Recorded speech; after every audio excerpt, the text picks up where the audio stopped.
तुम कौन थे?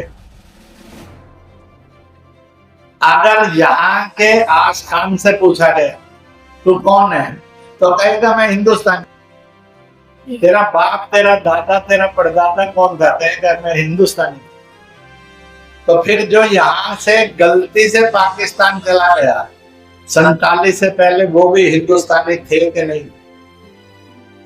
जो भटक गए उनको रास्ता दिखाना है कि भटकने के बाद कुएं में फेंक देना?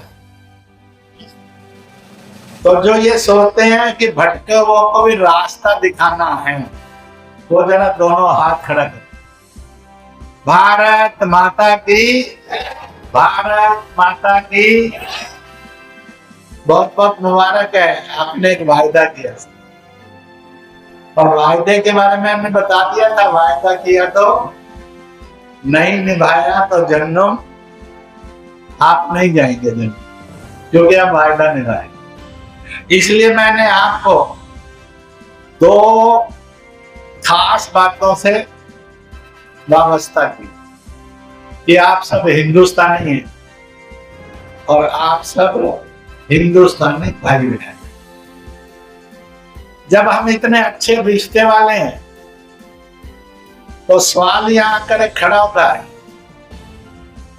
मुसलमान हिंदुस्तानी कौम है कि मुसलमान एक अलग कौम? हिंदू एक हिंदुस्तानी कौम है कि एक अलग कौम? हिंदू और मुसलमान दो कौम है कि एक ही कौम? ये मिलकर रह सकते हैं कि नहीं रह सकते? जो ये जानते मानते हैं और कहते हैं दावे के साथ हिंदू मुसलमान मिलकर रह सकते हैं, रहते आए हैं, रहते रहेंगे, वो दोनों हाथ। भारत माता की जय। दोस्तों, हम अलग अलग कौम नहीं है, हम एक कौम, हम एक वतन भी है। अब हम कौम से कौन है? हिंदुस्तानी।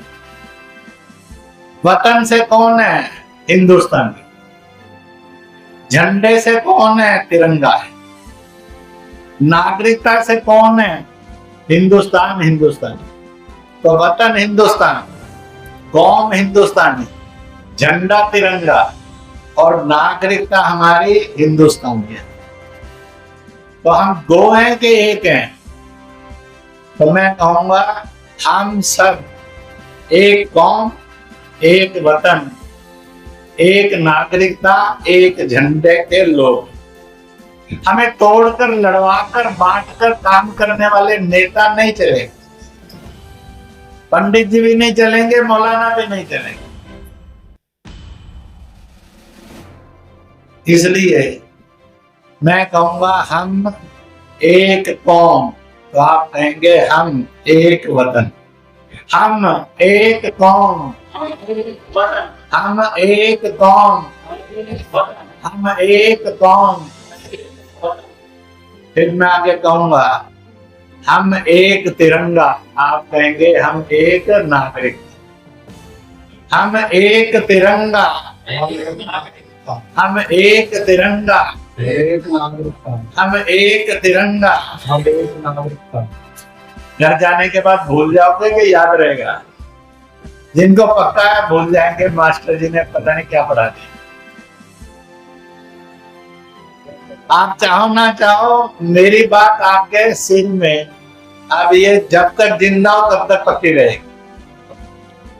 जो ये कहते हैं कि जब तक जिंदा है एक कौम, एक वतन, एक तिरंगा, एक नागरिकता सदा याद रखेंगे और जिंदा रखेंगे। करबला के मैदान में एक तरफ हुसैन खड़े थे और एक तरफ आप सब बता सकते हैं, उसका नाम बोल सकते हैं जो मुकाबले में खड़ा था। और शैतान का नाम अच्छी तरह से याद होगा, वो यजीद था। दोनों रसूल के परिवार के थे।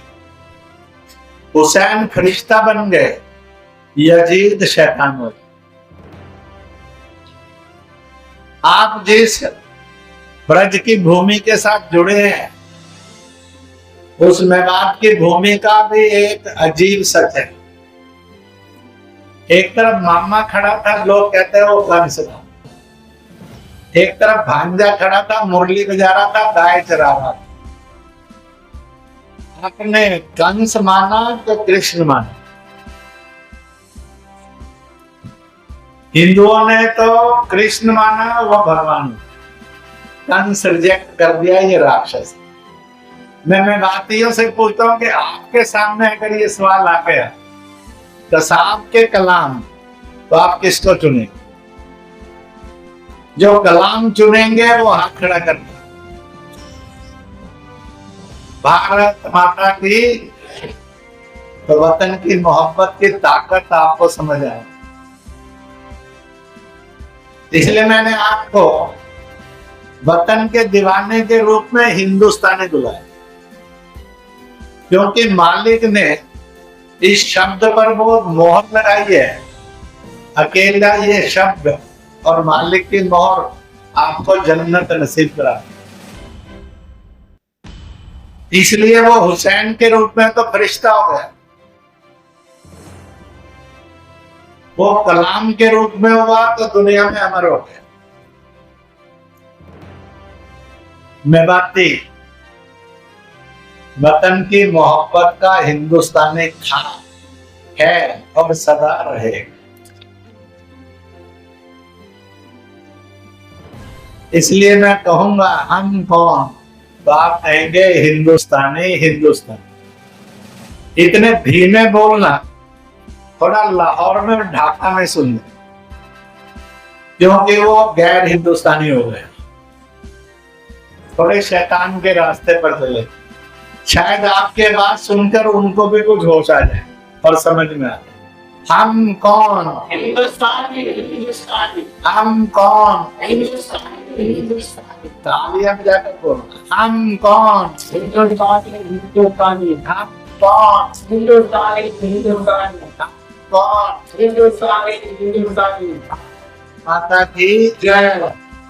दोस्तों, आपने अपनी वतनीयत, नागरिकता की पहचान की, खुदा को सलाम पेश करते हुए बता दिया कि हम हिंदुस्तानी थे, हैं और सदा